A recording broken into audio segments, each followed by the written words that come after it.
നമസ്കാരം. ധനകാര്യത്തിലേക്ക് സ്വാഗതം. ഇന്ന് നമുക്ക് നോക്കാനുള്ളത് പലിശ നിരക്ക് കുറയുമ്പോൾ നമുക്ക് ഒരുപാട് ചോദ്യങ്ങൾ തോന്നാം.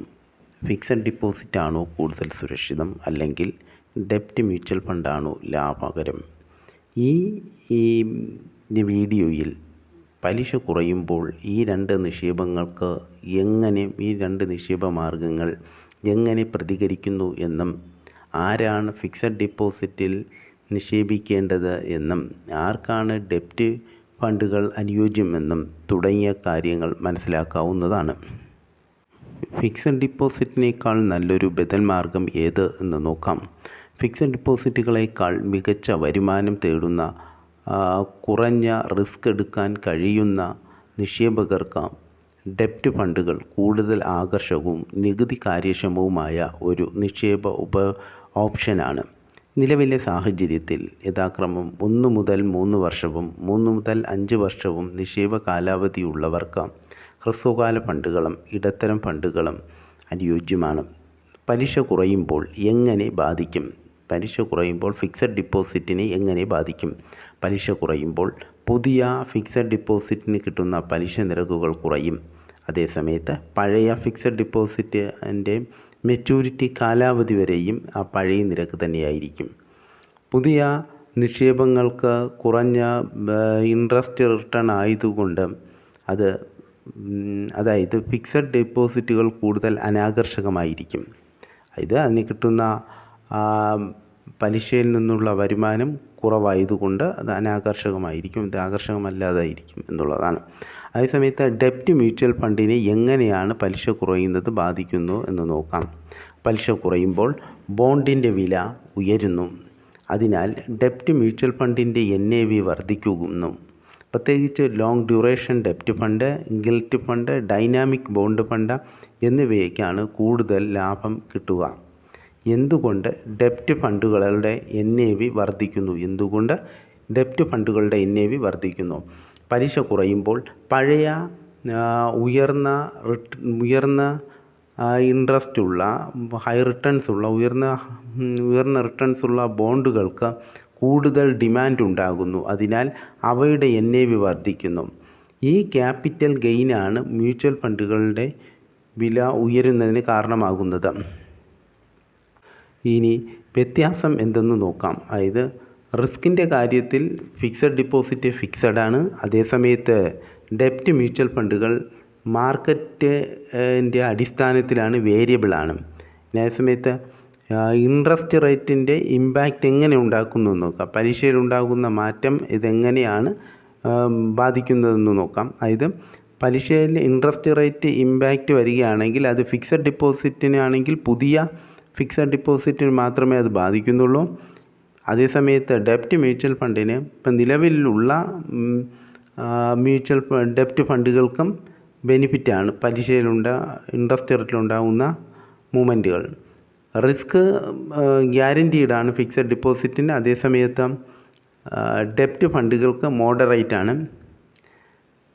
ഇൻട്രസ്റ്റ് റേറ്റ് താഴുമ്പോൾ എങ്ങനെയാണ്? അതായത് ഫിക്സഡ് ഡിപ്പോസിറ്റുകൾ അതൊരു ആകർഷണമായിരിക്കില്ല. അതേസമയത്ത് പലിശ താഴുമ്പോൾ ഡെപ്റ്റ് ഫണ്ടുകൾക്ക് നേട്ടമാണ്, NAV വർദ്ധിക്കുന്നു. പലിശ കുറയുമ്പോൾ നിങ്ങൾ ചെയ്യേണ്ടത് എന്താണ്? ഫിക്സഡ് ഡിപ്പോസിറ്റിൽ നിന്നും കുറച്ച് ഫണ്ട് മാറ്റി ഡെപ്റ്റ് ഫണ്ടിലേക്ക് ഇൻവെസ്റ്റ് ചെയ്യുന്നത് നല്ലതാണ്. അതിൽ തന്നെ ഷോർട്ട് ടേം ഫണ്ട്സ് അല്ലെങ്കിൽ ഗിൽറ്റ് ഫണ്ടുകൾ ഉയർന്ന റിട്ടേൺസ് നൽകാനുള്ള സാധ്യത ഉണ്ട്. കൺസർവേറ്റീവ് നിക്ഷേപകനാണെങ്കിൽ ലോ ഡ്യൂറേഷൻ ഡെപ്റ്റ് ഫണ്ടിൽ നിക്ഷേപിക്കുന്നത് നല്ലതാണ്. ആരാണ് ഡെപ്റ്റ് ഫണ്ടിൽ നിക്ഷേപിക്കേണ്ടത്? കുറഞ്ഞ റിസ്ക് എടുക്കാൻ താൽപ്പര്യമുള്ളവർ, FD പോലെയുള്ള സേഫ്റ്റി വേണമെന്ന് തോന്നുന്നവർക്ക് ultra short duration fund, liquid fund പോലെയുള്ള ഡെപ്റ്റ് ഫണ്ടുകൾ നോക്കാവുന്നതാണ്. അതായത് കുറഞ്ഞ റിസ്ക് എടുക്കാൻ താൽപ്പര്യമുള്ളവർക്കാണ്. ഫിക്സഡ് ഡിപ്പോസിറ്റ് പോലെയുള്ള സേഫ്റ്റി വേണമെന്ന് തോന്നുന്നവർക്ക് ultra short duration fund, liquid fund പോലെയുള്ള ഡെപ്റ്റ് ഫണ്ടുകൾ നോക്കാവുന്നതാണ്. ഇത് ആർക്കാണ് അനുയോജ്യമായിട്ടുള്ള എന്നുള്ളൊരു ചോദ്യമുണ്ട്. ആർക്കാണ് അനുയോജ്യം? റിട്ടയർഡ് പേഴ്സൺസ്, ക്യാപിറ്റൽ പ്രിസർവേഷൻ ലക്ഷ്യമുള്ളവർക്ക്, അതായത് ക്യാപിറ്റൽ പ്രൊട്ടക്റ്റ് ചെയ്യണമെന്നുള്ളവർക്ക്, കൺസർവേറ്റീവ് ഇൻവെസ്റ്റേഴ്സിനും ഇത് നല്ലതാണ്. ഇനി ഷോർട്ട് ടേം ഗോൾ ഉള്ളവർ, അതായത് കുറച്ചു കാല ഹ്രസ്വകാല ലക്ഷ്യമുള്ളവർ, അതായത് ഷോർട്ട് ടേം ഗോൾ ഉള്ളവർ, ഹ്രസ്വകാല ലക്ഷ്യമുള്ളവർ, അതായത് 6 മാസം മുതൽ 3 വർഷം വരെ ഉള്ള ലക്ഷ്യങ്ങൾക്ക് ഇൻവെസ്റ്റ് ചെയ്യുന്നവർ, അത് ഉദാഹരണത്തിന് വെക്കേഷൻ, ഒരു കാർ വാങ്ങുക, എമർജൻസി ഫണ്ട് തുടങ്ങിയ ഷോർട്ട് ടേം ഗോൾസിന് ഉള്ളവർക്ക് ഡെപ്റ്റ് ഫണ്ടുകൾ അനുയോജ്യമാണ്. ഇതൊരു കാർ വാങ്ങുക, വെക്കേഷന് പോവുക, എമർജൻസി ഫണ്ട് തുടങ്ങിയ ഹ്രസ്വകാല ലക്ഷ്യങ്ങളുള്ളവർക്ക് ഡെപ്റ്റ് ഫണ്ട് നല്ലൊരു ഇൻവെസ്റ്റ്മെൻറ്റ് ഉപാധിയാണ്. അതുപോലെ തന്നെ ടാക്സ് എഫിഷ്യൻസി ആണ്. അതായത് ഫിക്സഡ് ഡിപ്പോസിറ്റുമായിട്ട് കമ്പയർ ചെയ്യുമ്പോൾ ടാക്സ് എഫിഷ്യൻസിയാണ്. പ്രത്യേകിച്ച് ഉയർന്ന ടാക്സ് സ്ലാബിലുള്ളവർക്ക് അതൊരു ബെനിഫിറ്റാണ്. ഈ സ്യൂട്ടബിളായിട്ടുള്ള ഫണ്ട് ഏതെന്ന് ചോദിച്ചാൽ ലിക്വിഡ് ഫണ്ട്, 1 വർഷത്തിന് താഴെയാണെങ്കിൽ ലിക്വിഡ് ഫണ്ട് നല്ലതാണ്. ഷോർട്ട് ഡ്യൂറേഷൻ ഫണ്ട്, 1 വർഷം മുതൽ 3 വർഷം വരെ ഉള്ള നിക്ഷേപങ്ങൾക്ക് ഷോർട്ട് ഡ്യൂറേഷൻ ഫണ്ട് നല്ലതാണ്. പോർട്ട്ഫോളിയോ ഡൈവേഴ്സിഫിക്കേഷൻ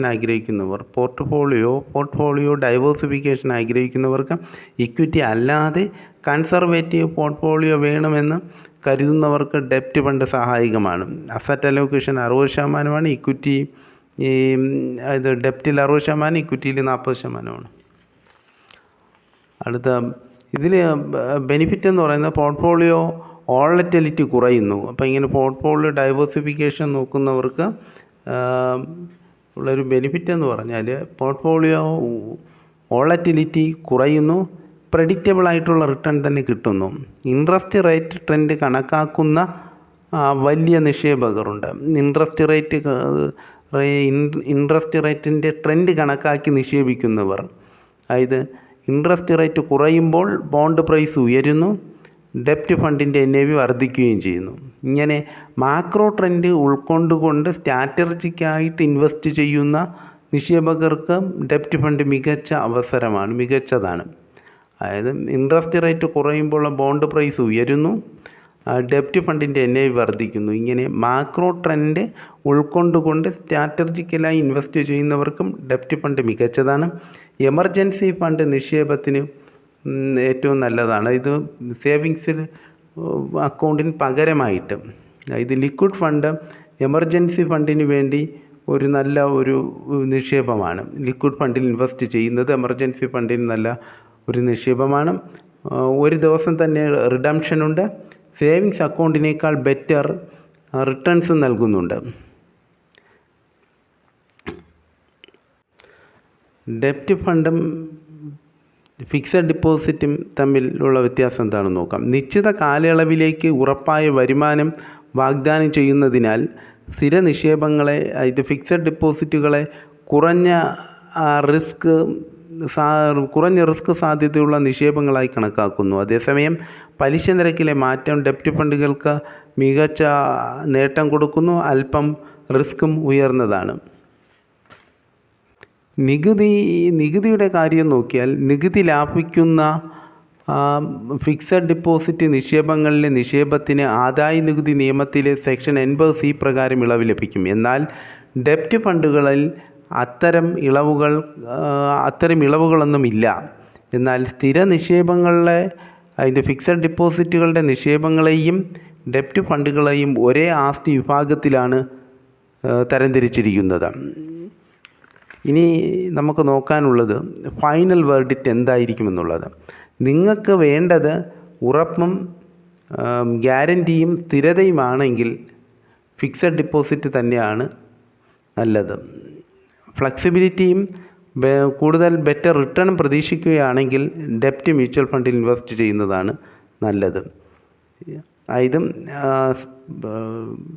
അതായത് ഷോർട്ട് ടേമിൽ FD നല്ലത്, മീഡിയം ടേമിൽ ഡെപ്റ്റ് മ്യൂച്വൽ ഫണ്ട് ബെറ്ററാണ്. എങ്കിലും ഒരു നിക്ഷേപകർക്ക് ഒരു ഉറപ്പ്, ഗ്യാരൻറ്റി, സ്ഥിരത ഇതൊക്കെ ആണെങ്കിൽ ഫിക്സഡ് ഡിപ്പോസിറ്റാണ് നല്ലത്. ഫ്ലെക്സിബിലിറ്റിയും കൂടുതൽ ബെറ്റർ റിട്ടേണുമാണെങ്കിൽ ഡെപ്റ്റ് മ്യൂച്വൽ ഫണ്ട് നല്ലതാണ്. ഇനി കൺക്ലൂഷൻ, ചുരുക്കത്തിൽ ഫിക്സഡ് ഡിപ്പോസിറ്റും ഡെപ്റ്റ് ഫണ്ടും ഓരോ നിക്ഷേപകരുടെയും ആവശ്യത്തിനും ലക്ഷ്യത്തിനും അടിസ്ഥാനമായി തിരഞ്ഞെടുക്കേണ്ടതാണ്. ഫിക്സഡ് ഡിപ്പോസിറ്റ് ഏറ്റവും അനുയോജ്യമായത് ക്യാപിറ്റൽ ഗ്യാരണ്ടി ആഗ്രഹിക്കുന്നവർക്കാണ്. അതായത് senior citizens, high safety, regular interest rate, ഇതൊക്കെ ഇങ്ങനെയൊക്കെയുള്ള നിക്ഷേപകർക്കാണ് ഇത് അനുയോജ്യം.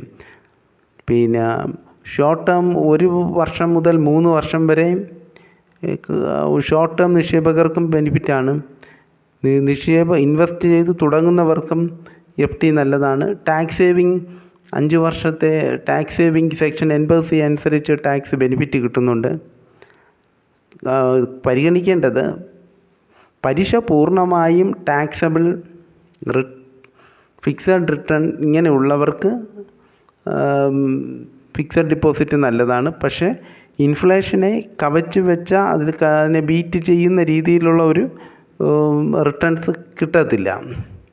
അതേസമയം ഡെപ്റ്റ് ഫണ്ടിൽ ഏറ്റവും അനുയോജ്യം ആയിട്ടുള്ളത് മീഡിയം ടേം ഇൻവെസ്റ്റേഴ്സിനാണ്. 2 വർഷം മുതൽ 5 വർഷം വരെ പലിശ താഴ്ന്നാലും നല്ല നേട്ടം കിട്ടും. റെഡീം ചെയ്യുന്ന സമയത്താണ് ടാക്സിൻ്റെ കാര്യങ്ങൾ വരുന്നത്. ഉയർന്ന ടാക്സ് സ്ലാബ് ഉള്ളവർക്കും ഇത് അനുയോജ്യമാണ്. ഇത് പരിഗണിക്കാനുള്ളത് മാർക്കറ്റ് റിസ്ക് ഉണ്ട്, കമ്പാരിറ്റീവ്ലി കുറവാണ്. നോ ഗ്യാരണ്ടി റിട്ടേൺസ് ഇല്ല. പിന്നെ അൾട്രാ